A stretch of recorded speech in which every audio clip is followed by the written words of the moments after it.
delighted to have Virge with us this evening to speak about high-performance homes in times of climate change, merging the work that she had already been doing with what the Climate Change Coalition does. And so, without further ado, Virge. Thank you, Chuck. But before I get into the program, first of all, thank you so much for coming. I mean, just seeing all these faces, especially in the middle of January, is so reassuring to me because it makes me realize how many people care. So thank you for coming out. The reason I got into general contracting was for multiple reasons. First of all, I was concerned about the price, the cost of architecture. So I really wanted to dig deeply into where all those costs were buried to see if we could bring those down. And second of all, there are only, I forget whether it's 7 or 9% of the construction industry is female.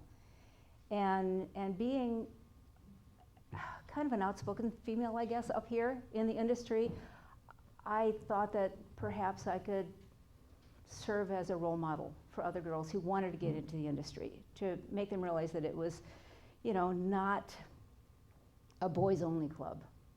And the third reason was, frankly, the subcontractors that I work with talked me into it because they said, hey, you're out on this job site more than the generals are. You know more about the building than they do, so you should just be here doing that. And so I finally, after 5 years of them putting this in my ear, finally decided that, yeah, okay, I'll do it. And it's been wonderful. I have learned more, in that first year of generaling I thought I knew a lot about architecture before, but when you go behind the scenes and you show up on a job site, you hear all this cussing, ranting, and raving about something that's going on, and you ask the finisher, hey, what is going on? And they say, no, nothing, because they think you're still in architecture mode, that you're an architect yet. But when you finally convince them that, no, I'm the general, and I can solve this problem for you, then you get your ears full.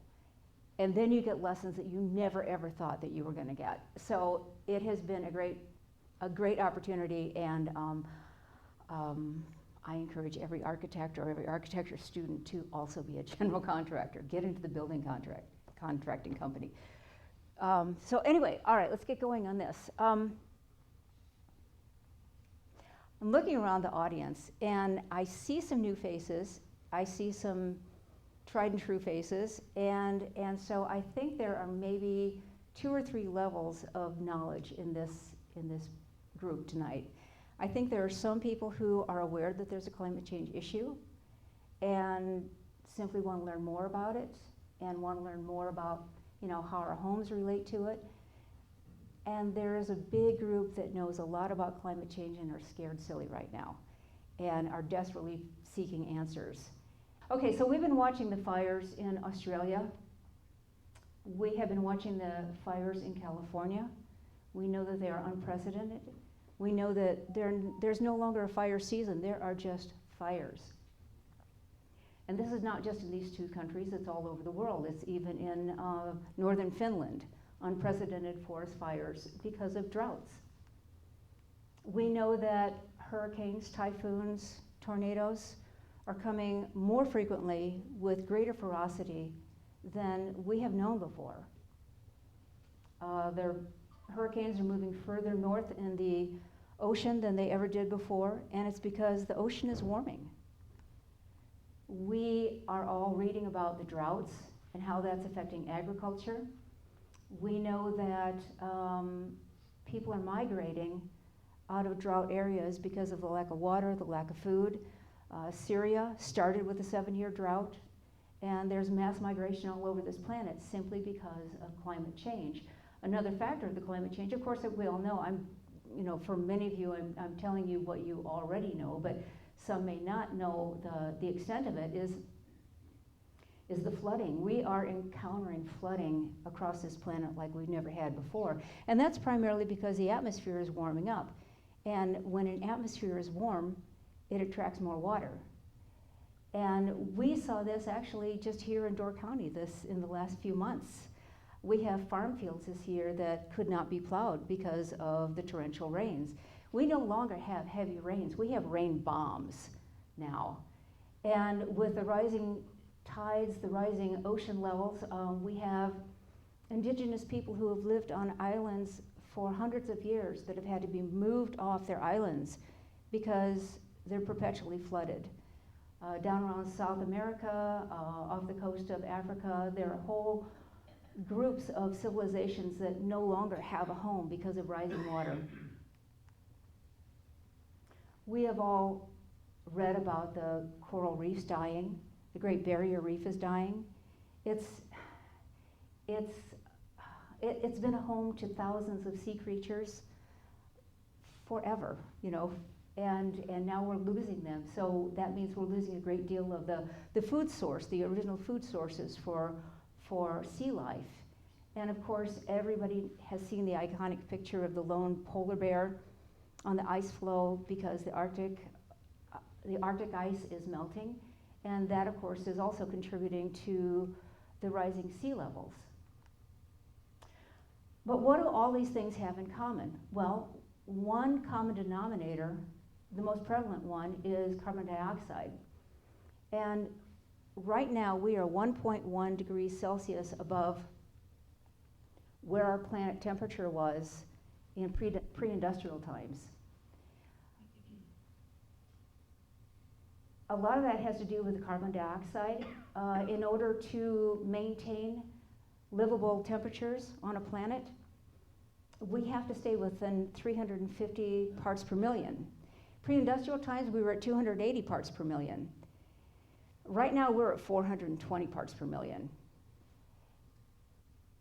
And with that, it's estimated if we stay on our current trajectory, that we are going to be at 1.5 degrees Celsius within 8 years. And once we reach 1.5 degrees Celsius, we are going to be entering into a phase of our life on this planet that we've never seen before. And if we do stay on the current trajectory, it's estimated that within a very short lifetime, we will be at 2 degrees Celsius above. And at that point, the latitudes around the equator will no longer be habitable. We will have mass migrations northward and southward from the equator. But what does this have to do with houses? Houses actually contribute over 40% of the carbon dioxide in the atmosphere. Buildings do, but the greater percentage of those buildings are houses. 60% of the building industry is made up of houses. With all that, we have to move to something for our future. We have to make some changes, and they are happening. Economists across the world have been meeting with the European Union leaders, with leaders in China and other nations, including the United States, meeting with manufacturers, corporations throughout the world, and they've come to the conclusion that 2028, just 8 years from now, is going to be the start of the rapid decline of the fossil fuel age. And hopefully we can start celebrating when that year comes. Start divesting right now of all your fossil stocks and holdings. But the reason this is happening, or what is foretelling this occasion, is all the European car manufacturers and all the Japanese, Chinese manufacturers have pledged that by 2028, they will no longer be manufacturing internal combustion engines. They will be manufacturing only all-electric vehicles. There's even a company, well, I mean, you know Tesla, Chevy, Ford here in the United States is doing this, but whoops. This is kind of a cool car right here. This is an American manufacturer called Fisker. It's a fairly new company, and this car right here is called the Ocean. And what they have done is they've taken trash from the ocean and recycled it, and that's what the car parts are made out of, is trash from the ocean. And on top of that, you'll notice at the top, it's the first car to actually come out with solar panels on the roof. Now, how many of us thought about doing that 20 years ago and wondered, how come nobody's doing that? Well, they're doing it now. And this car will be available within the next 3 years. They've already started taking orders for them. I don't have stock in the company, just full disclosure there. But the other thing that's happening here is the solar panel industry. The prices on solar panels have come down so rapidly, and the growth has been exponential. And part of that is European market, part of that is certainly the Chinese market. The Chinese have been abandoning all the permits for their new coal plants. They pulled all the permits for all the new ones, and on top of that, they're starting to abandon the coal power plants that they have in place right now. And they're replacing them with solar power. And it's the largest buildup of solar in the world right now. On top of that, the European Union actually just 3 months ago now mandated that effective immediately, any new building that is constructed has to be constructed to net zero energy, zero carbon. It can have no fossil fuels going into it. And every existing building has to be retrofitted by 2030 to also be net zero energy. And if you have rental property in Europe and you want to rent that, you have to bring your property to net zero energy or you cannot rent it. So with all that going on, there's every indication that by 2028, we will not be needing fossil fuels to any degree that we're using them right now. And so with the price of solar now at a lower cost than natural gas, and cars not needing gasoline, we're going to see a rapid demise in the fossil fuel world as we know it. So the homes that are being built by high-performance architects and builders across the nation, and those that have been built in Europe since the last 1980s and 90s when they first started getting into this, actually are pretty straightforward in the way they're constructed. There are certain elements that are common to all of them. First of all, you don't build a house, and I'm just going to focus on houses, by the way, not commercial buildings at this point, but you build a house no larger than you need to build it for your lifestyle, for your needs. So you really think very closely about what that is. European houses average about 800 square feet compared to American houses of about 2,600 square feet. They have the same family size as we do, and they have many more square feet than we do. We engineer the buildings for perfect heating and cooling efficiencies, and then we supplement with renewables. We look at the carbon footprint and the global warming potential, the GWP, of the materials that we use. And we choose only those materials that we know are not going to harm the future planet and the atmosphere. We build the homes as tightly as we can, so there are no air leaks, and then we install air exchange systems for fresh air. And of course, one of the major elements is we eliminate the use of all fossil fuels. No propane, no natural gas for heating, cooking, or any of the electrification. It will all be based on solar and wind energy, hydroelectric energy, all renewable energies. So getting back to the house size again, let's just kind of break down all these elements. So as I mentioned, we have really grown in our house sizes over the last 50, 60 years. Up until about 1972, our houses averaged about 1,200 square feet for families of 4. Now, we all grew up in those, right? How many people grew up in a house about that size, probably doubled up with your brothers and sisters, and you felt like you had a lot of space, right? Pretty much everybody here. All of a sudden, all kids have to have their own bedrooms. They have to have their own bathrooms. We have to have, a full basement built out for them. And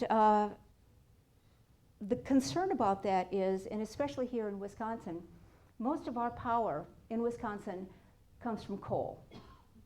That is our major source of electrification and heat here in Wisconsin.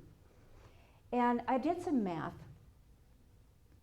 We burn over 22 million tons of coal every year here in Wisconsin, 22 million tons.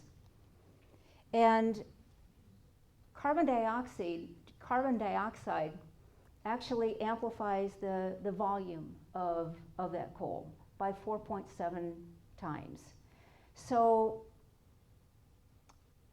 I'm a visual person, so I wanted to see exactly what that meant. So Lambeau Field is 1,152,000 cubic feet in size. If we took the coal that we burn and we filled Lambeau Field, we would be filling Lambeau Field with coal every third day all year long. That's how much coal we burn. Now, if we reduce the size of our houses even down to 1,800 square feet, which for some reason many people think they can't live at anything less than that. If we reduce our houses to 1,800 square feet, that saves 30% of the energy that we're using on them, right? So even with that, we would be filling Lambeau Field for our houses alone 9 times a year. Nine home games every year would be filled with coal. And if we converted that into CO2, then we would be filling Lambeau Field with CO2 every home game, every away game, and every practice game. However, if we reduce the sizes of our houses to 1,800 square feet, and we're saving all that carbon on materials and so on, and then we further electrified and heated, which is renewables, well, then we keep Lambeau Field a clean playing surface. I discussed modeling for energy efficiency, and this is really key. The Uniform Dwelling Code here in Wisconsin, the UDC that we all follow, is a baseline, but unfortunately it's the baseline that most builders and most designers follow. And with that, you're all familiar with what R value means and U value. Anybody not know what that means? Okay, so wall values, R values of walls still have to be just 19 by code. Roofs have to be 49, foundations 10. That is a baseline. And if you have super efficient heating system, then you can make those even lower. Now what high performance designers choose to do instead, or in fact we mandate that we do, is we follow the climate requirements. And here in Wisconsin, we're at a climate zone 6B. In a climate zone 6B, in order to have a high performance home, these are the R values that you need. Double, triple what's required by code. Windows in Uniform Dwelling Code have to be a U of 0.3 or less. In a high performance home, we require them in our climate zone to be 0.14 to 0.11, significantly better. And a lot of people ask, well, you know, what does this cost? This is an arm and a leg? No, if you take into account the insulation that we add to these buildings, say for an 1,800 square feet, you're adding maybe about $4,000 to the cost of the building. And by putting in better windows, like American companies right now don't make these windows.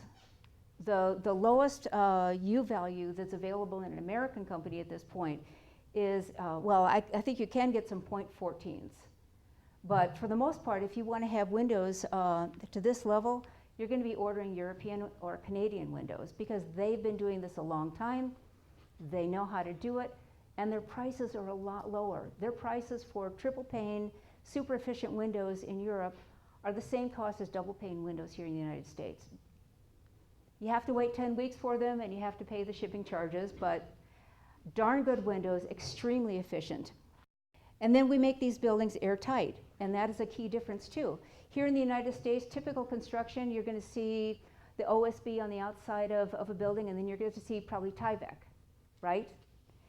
And what we do with these buildings is we seal up every single seam. This is a zip system, so it has the vapor barrier on the exterior, and then we seal it with a very special tape, super sticky tape. You never ever want to wrap it around your hand. I know from experience. And other methods that we use are actually a water applied or a liquid applied barrier, water vapor barrier that goes on the outside. So this is air barrier, vapor barrier, and it seals the building up very, very tightly.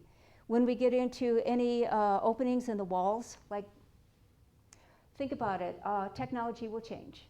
You'll have different wiring coming in. You'll have different cables coming in and so on. So what we do in this high performance houses is, rather than just running the wires through the wall and then sealing them up, we'll put them inside a PVC pipe so we can run the wires through, seal it all up nice and tight, and then when those wires become archaic and you want an upgrade on them, you just pull the wires out, put new ones in, and then you seal it right back up again. And then you haven't damaged the wall, any of the substrate, you don't have water incursion coming into your house.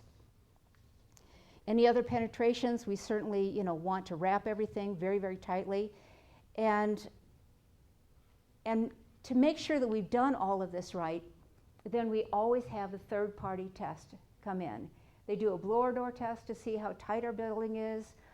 They do a duct blaster test to see how tight our furnace ducts are, our heating and cooling ducts are.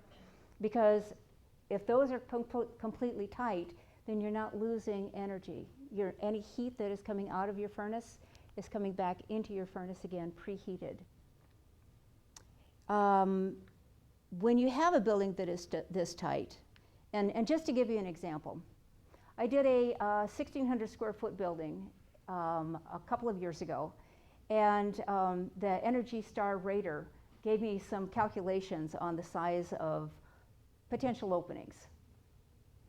If that house had been built to standard construction, based on his usual tests of standard buildings that are built, it would have had an opening that would be a diameter of about 36 inches, cumulative, around the house. And by sealing it tightly and using all these methods here, we had a 4-inch cumulative opening on that house. Now, when you got a house that tight, you're going to hear old builders say, well, your house has to breathe. It has to breathe. You got to have these openings. Well, you don't. What you do instead is you put an air-to-air heat exchanger. In our climate, we use energy recovery ventilators because it also helps regulate the moisture within the house. During summer and winter, it balances that out. And so the way these things work is it takes the exhaust air, like during the winter, it takes the exhaust air from home, the hot air from the home, passes it through to the outside. All the stale air goes to the outside.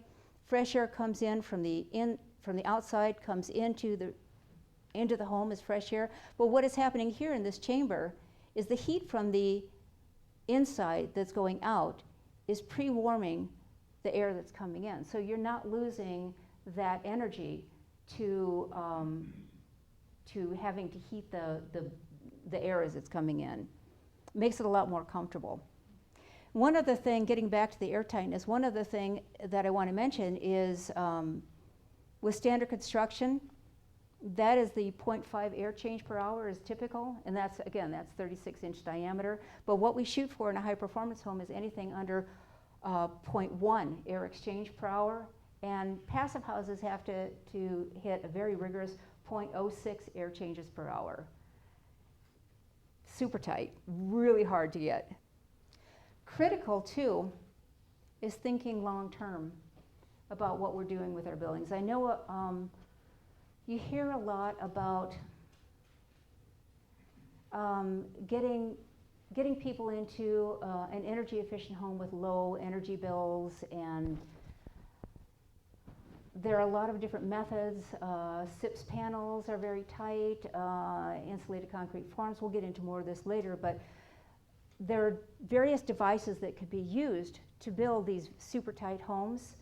However, those of us who are thinking about the future are thinking about the global warming potential of the products that we use. And I want to give you, just for comparison, just the insulation that we use. Most of us who are thinking 80 to 100 years in the future are using products like cellulose, which are environmentally inert. There's no global warming potential for them. And their embodied energy is nearly nil. Compared with spray foam, this chart down here shows the spray foam, where we got it? Spray foam, I think, is this green line right here, and that shows the embodied energy and the impact on the climate. The lowest line right here is cellulose, and then we get up into here, and this is some of this rigid foam that we see on the outside of the house, and this seems to be very much like a go-to solution for a lot of builders, a lot of designers. You'll see, you drive around town and you see, you know, blue board, pink board, white board going up on houses all over the place. That has actually some of the highest global warming potential. This stuff, the propellants for this stuff right here stays in the atmosphere close to 850 years. So as you're building, as you're thinking about building, you know, do your research. There are all kinds of documents here to help guide you to determine, you know, which has the lowest lifetime global warming potential. And I encourage you to educate your builders about that too. So now we're entering into the age of resilience. We're already there, actually. So what we've been doing up to this point, to a large degree, is conserving, you know, lowering the amount of carbon dioxide that we use, the amount of energy that we use. That has been key for years. And what we're trying to do now is actually undo the damage that we've been doing for the last 50 years. We're doing this, you're hearing a lot more about carbon sequestration. There are all kinds of scientists, engineers that are working on devices that sequester carbon. And technology will go very far, but what will go very far just for everyone is to incorporate plants, to build with trees, with nature in mind, with green space in mind, because trees are one of the best sources of carbon sequestration. It absorbs carbon from the air.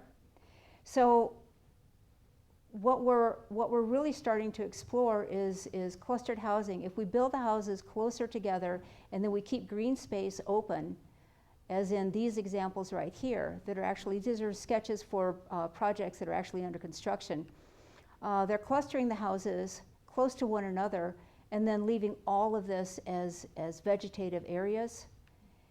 On top of that, you know, introducing a lot of permeable pavers, shrubbery, you know, anything that can absorb carbon is included in neighborhood designs, city designs. In Chicago, you're seeing a lot of green roofs. Some of these up here, permeable pavers with green space between. Al Johnson is not the only one with grass on the roof. We're seeing more and more green roofs all over the place in a lot of modern homes, in a lot of traditional homes. And even here, we'll start to see more and more here of vegetative walls. And it's all to incorporate as much plantings as we possibly can into our landscape. Carbon sequestration also takes the form of building materials. An earlier slide, I think I kind of breezed by it, but some of the building materials we have very, very high carbon footprints. Steel and concrete have the highest, and if we go into the field of wood, then that has the lowest carbon footprint. And so now in, I think it's Portland, Oregon, a couple places in Japan, a couple places in Europe, they're starting to build skyscrapers actually out of timbers again, rather than steel and concrete, simply because of the concern for the carbon dioxide and the heavy embodied energy of steel and concrete. And what we're also seeing and using a lot more of is more natural fibers. This right here is a product called Rock Soul. It's a Rock Soul comfort board, and it's actually made from ground rocks. But it has a very high R value. It's very itchy to install, but it's wonderful for preventing any moisture from coming through your walls. Down here we have, this is actually it's a wood fiber insulation. It's a board made of wood fibers. And they're using this a lot in Europe. Now this product right here and this product right here, unfortunately right now, you can only get from Europe. You have to truck it in, you have to ship it in, truck it in. But little by little, we're going to start seeing more of this. They're looking for, I think there's one distributor here in the United States that has the rock sole. It might come from Canada, come to think of it. And the distributor for this is trying to find some locations in the United States. But these right here, these two products right here have a higher R value, or the R value is as high as the extruded polystyrene, the rigid insulation that I showed you earlier. And this right here is cellulose, and we dense pack that. We blow that into at a very high density in walls, and that actually has an R value of 3.75, which is better than fiberglass. And the beauty of these products is they not only give a good R value, but they also help sequester carbon because they're wood products. This is another field. And no, they don't actually fart gas. They just belch it. There are a couple of other industries that have started up. Actually, they've been in existence for 20-some years. And one of them is methane capture from cows. There was a farm down in Newton that collected all their cow manure. I think they had 3,200 head of milk cows, and they collected all the manure, put it into a biodigester, and they lit the entire town of Newton. They electrified the entire town of Newton with the gas that was generated from cow poop. I saw some other crazy inventions where they had masks over the cows that actually and a capture vessel strapped to the top of the cow. So they had masks on the top. They had like diapers on the back of the cow, and it captured all the methane from the cow and inserted it into the little backpack. I don't know how that's going to work. But then another technology that has been developed and actually is being used quite successfully is capturing the methane from landfills. And the reason I bring up methane is because methane is about 25 times more powerful than carbon dioxide. It is the second leading cause of global warming. And so that is another thing that we're really trying to get behind, get a hold on. So as we get into rising waters and more flooding, I thought you all might find this very interesting. This is the latest flood map, storm surge map from the DNR, showing all the places in Door County that are being affected and will continue to be even more and more affected by storm surges, rising waters. I'm working with a couple right now that they live in southern Door. They're on a creek, and at first we thought we were going to have to build their house up about 2 feet simply because they were in a floodplain. Didn't think much of it until we started hearing about the storm surges. They were actually going to have to build about 1 more foot above and several feet back because of storm surge map. And I don't know if any of you drove around Southern Door a few months ago and saw the damage that was done. There was a road in Southern Door right along Little Sturgeon. The road was almost completely wiped out. It had boulders that were thrown up over the road, tree trunks that were thrown up over the road just from the storm surge coming in from Little Sturgeon Bay. Memorial Drive was flooded. A lot of other places in Door County were flooded. So this is what we're looking at. So this right here, of course, is the iconic little breakaway house down in Florida. This is what we're going to start seeing probably more so in Door County, is starting to build our houses that are close to the water up on stilts. That's something we're starting to look at. Another technology that is really making itself known lately is microgrids.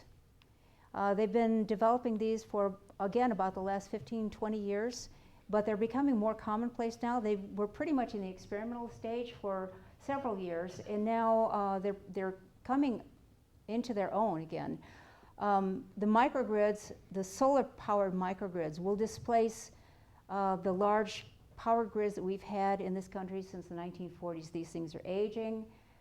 They're losing power because of the long lines. And of course, you know, we all know what happens when there's a huge power outage. You know, it could take, at one point it took down the entire northeast section of the United States because of our giant grids. And these are our actual large grid systems. There are 4 of them here in the United States. The microgrids will be much, much smaller. They'll be neighborhood sized, small town sized, and they will be sized so they can pretty much be powered just by wind and solar. Already we're seeing them in evidence.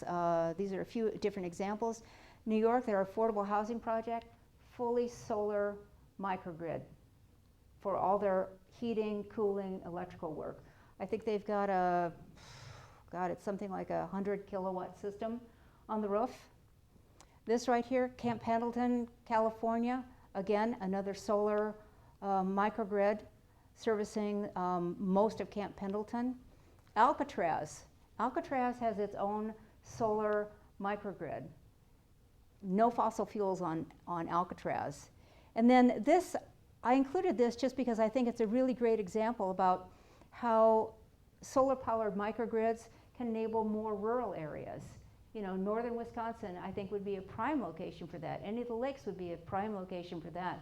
You know, set up a large enough solar array, and then you can eventually get off the grid. One of the things that you're going to be hearing a lot more about is the Internet of Things. And the Internet of Things has been developing a long time. You've seen the Nest thermostats that kind of control almost virtually as you walk around the house. It learns your patterns, it learns what temperatures you like at certain times of the day, and it will regulate the thermostat throughout the day. What the Internet of Things is going to do is it's going to combine all your appliances. Yes, Big Brother is watching.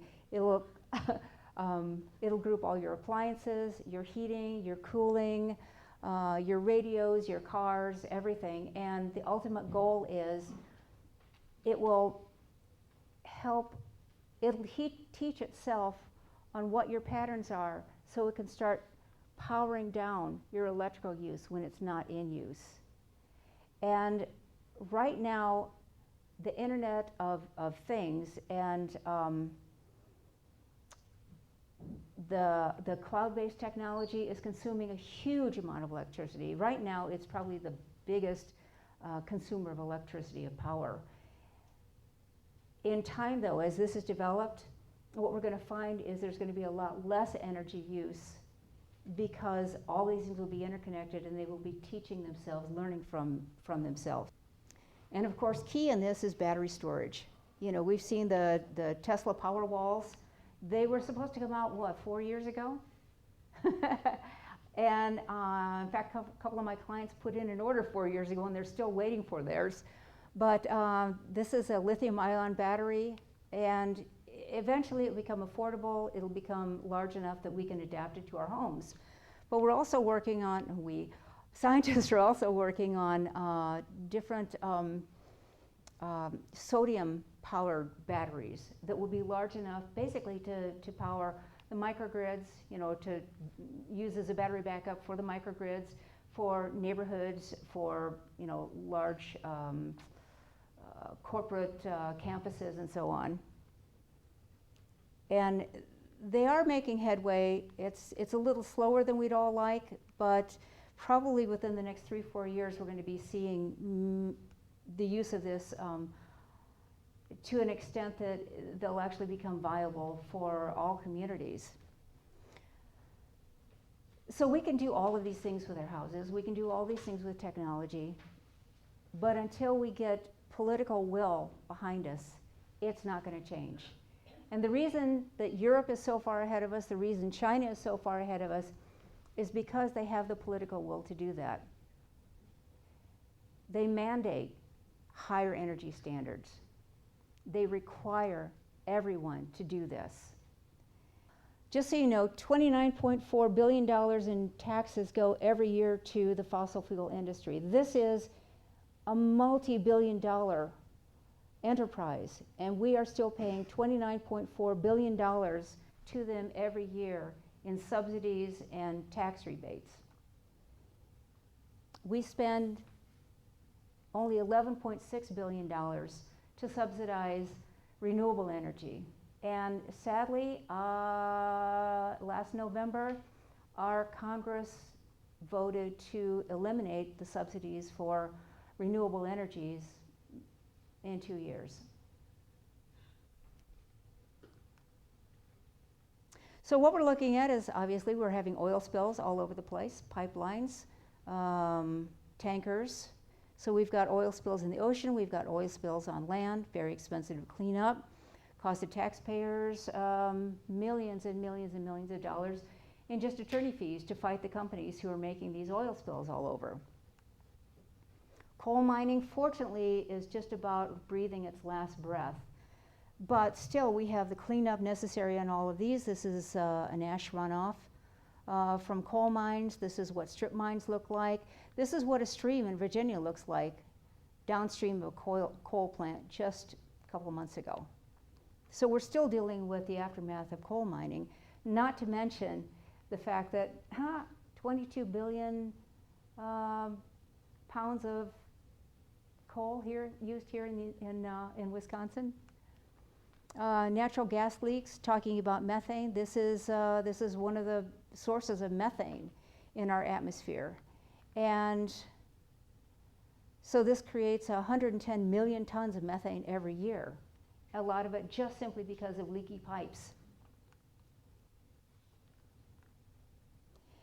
Not to mention, with natural gas, we have the fracking, which is believed to cause earthquakes, certainly is causing water pollution, well pollution.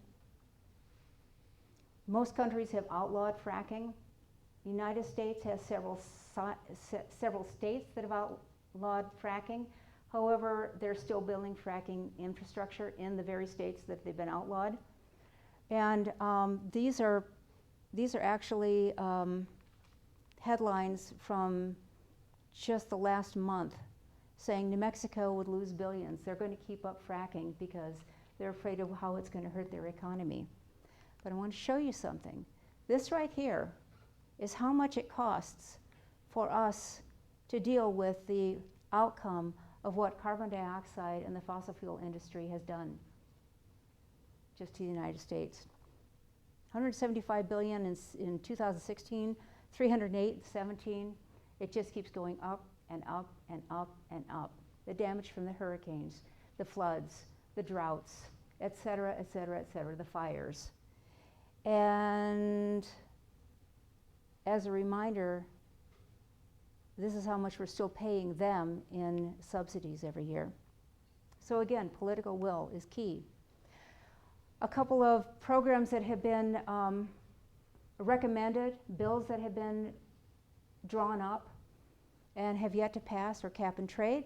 That would put a cap on how much carbon dioxide a company can create, and once they get to that cap, they either pay a fine or they can trade credits with someone who's not using as much carbon dioxide or creating as much carbon dioxide.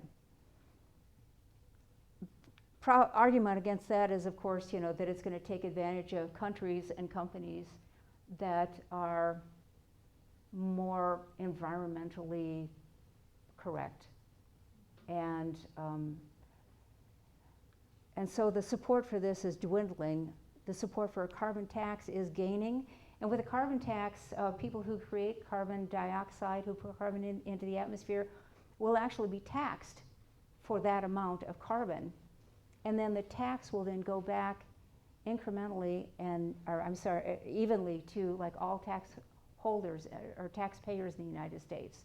So whatever is paid into that pot by the carbon producers then will be divided among taxpayers as an incentive for encouraging and renewable energy introductions into their own homes.